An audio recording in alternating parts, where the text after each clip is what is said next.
আমরা গিয়েছিলাম বীরা রাস উৎসব ও মেলা ২০২৫-এ।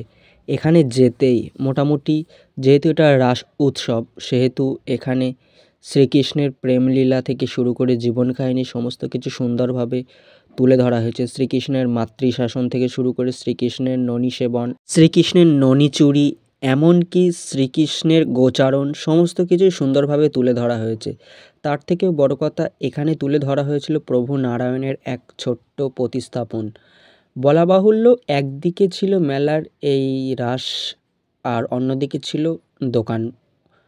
সুন্দর সুনিপুণভাবে সাজানো গোছানো একটা ছোট্ট মেলা যেটি বীরা স্কুলের পাশে খেলার মাঠে সংগঠিত হয়েছিল। দেখো, ধর্ম জাতপাত বর্ণ বৈষম্য নিয়ে আমার বিন্দুমাত্র মাথা ব্যথা নেই। এটা করবে মানুষ মাত্রই জাতপাত বর্ণ বৈষম্য জাতিভেদ নিয়ে প্রশ্ন তুলবে, কিন্তু আমি একজন মুসলিম, কিন্তু আমি তো ভ্রমণ পিপাসু মানুষ হিসেবে তো আমি এগুলো দেখতেই পারি, তাই নয় কি?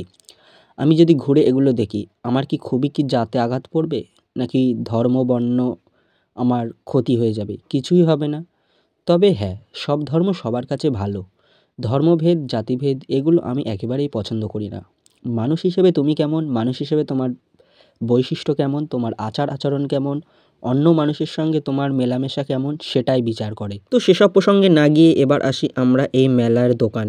বলা বাহুল্য একেবারেই ছোট্ট কয়েকটা স্টল এই মেলা বসেছিল। খুব বড়সড় মেলা না। আমরা যেহেতু গিয়েছিলাম বিকালবেলা, তখন সমস্ত দোকান সবে জাস্ট ওপেন হচ্ছিল। সম্ভবত মেলাটা ছিল শেষ লগ্নে, মানে প্রায় বলা চলে ভাঙা মেলা। তো অল্প কিছু ছোট্ট জায়গার মধ্যে বেশ গুটিকতক দোকান, খেলনা, সাজানো গোছানো, নাগরদোল্লা, খাওয়া দাওয়া, এমনকি পাপড়ি চাট, আইসক্রিম, ফুচকা, বাচ্চাদের খেলনা, হরেক মাল সমস্ত কিছু নিয়ে সাজানো গোছানো এই মেলাটা যথেষ্ট সুন্দর ছিল। বলা বাহুল্য এই মেলাটা আমার ২০২৫ সালে এক্সপ্লোর করা দ্বিতীয় মেলা। প্রথম মেলা গিয়েছিলাম আমরা ঈশ্বরীগাছা ধর্মতলা মেলা, যেটা আমার ক্যামেরাবন্দি করা হয়নি। তো এটাই বলা চলে ক্যামেরাবন্দি করা প্রথম ভিডিও। আপাতত আসছে এখনও বড় বড় ধামাকাদার ভিডিও। আমডাঙ্গা মেলা আছে, বাণীপুর মেলা আছে, বেশ মজা হবে।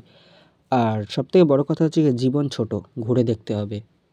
বেঁচে আছি যতদিন, ঘুরে যাব ততদিন। ও আজ মারা গেলে কাল কিন্তু মানুষ আপনার কথা মনেই রাখবে না। তাই যে কদিন বেঁচে আছো, যেভাবে বেঁচে আছো সেটুকু নিয়েই সন্তুষ্ট থাকো এবং পৃথিবীটা এক্সপ্লোর করতে থাকো। দেখা হচ্ছে নেক্সট ভিডিওতে।